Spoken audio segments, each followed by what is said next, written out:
Hello friends, welcome to our YouTube channel Asan Ra for you. ओम नमो भगवते वासुदेवाय नमः। नमस्कार दोस्तों, आज हम इस वीडियो में बात करेंगे ज्येष्ठ मास में आने वाली अपरा या अचला एकादशी व्रत की तिथि, शुभ मुहूर्त, पूजा विधि, पारण, व्रत क्या खाकर खोलें और इस व्रत के कुछ जरूरी नियमों के बारे में, इसलिए वीडियो को अंत तक जरूर देखें।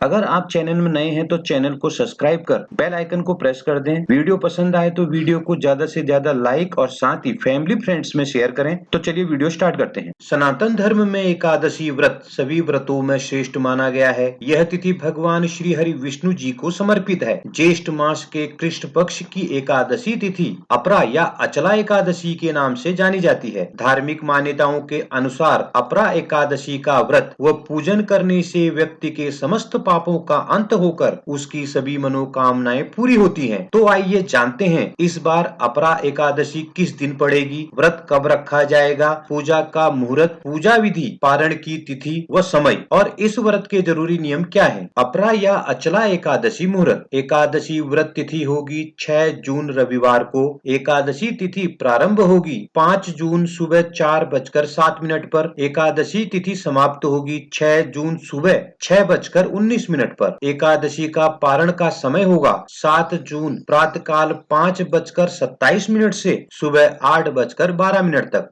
अपरा या अचला एकादशी मुहूर्त। पहले दिन की एकादशी स्मार्त और दूसरे दिन की एकादशी वैष्णव एकादशी कही जाती है। द्वादशी युक्त एकादशी का व्रत सर्वोत्तम माना जाता है। इस साल अपरा एकादशी का व्रत 6 जून रविवार को रखा जाएगा, क्योंकि 6 जून रविवार को ही द्वादशी युक्त एकादशी है। आइए बात करते हैं अपरा एकादशी विधि के बारे में। प्रत्येक एकादशी की ही तरह इस एकादशी व्रत के नियमों का पालन दशमी से ही शुरू करना चाहिए। व्रती को दशमी तिथि के दिन सात्विक आहार लेकर भगवान विष्णु का स्मरण करना चाहिए। अगले दिन एकादशी पर सुबह जल्दी उठकर स्नान के बाद सूर्य देव को जल का अर्घ देकर व्रत का संकल्प लें। घर के मंदिर में एक चौकी पर भगवान विष्णु व माँ लक्ष्मी की प्रतिमा स्थापित करें।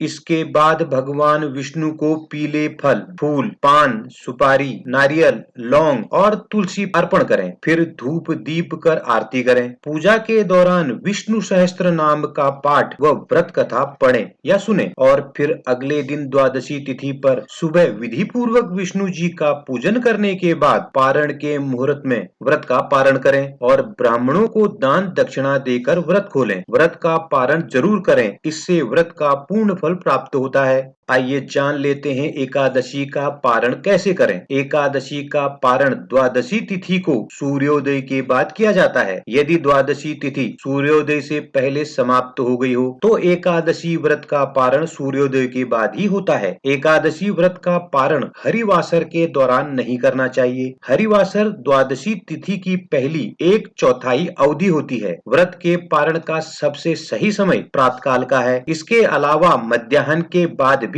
पारण किया जा सकता है। पारण के दिन पुनः श्री हरि विष्णु जी का पूजन करने के बाद ब्राह्मण या जरूरतमंद को दान दक्षिणा देने के बाद ही व्रत खोलना चाहिए। आइए जान लेते हैं अपरा एकादशी के नियमों के बारे में। एकादशी व्रत का सबसे बड़ा नियम है कि इस व्रत को रखने वाले व्यक्ति को दशमी के दिन तामसिक भोजन नहीं करना चाहिए। एकादशी के दिन चावलों और अन्न का सेवन नहीं करना चाहिए, क्योंकि इस व्रत को फलाहार करने की मान्यता है। एकादशी का उपवास द्वादशी तिथि को खोलना चाहिए। एकादशी के पारण पर ब्राह्मण या जरूरतमंद को दान अवश्य करें। कोई भी व्रत भगवान के प्रति आपकी आस्था और समर्पण को दर्शाता है, इसलिए इस दिन संयम और सात्विकता का पालन करते हुए व्रत करना चाहिए। एकादशी का व्रत क्या खाकर खोलना चाहिए। एकादशी का व्रत श्री हरि के निमित्त किया जाता है। इसके नियम दशमी, एकादशी और द्वादशी तक चलते हैं। एकादशी व्रत के बाद व्रत का पारण अवश्य करना चाहिए। इससे व्रत का पूर्ण फल और पूर्ण लाभ आपको प्राप्त होता है। शास्त्रों में एकादशी पर भगवान विष्णु की उपासना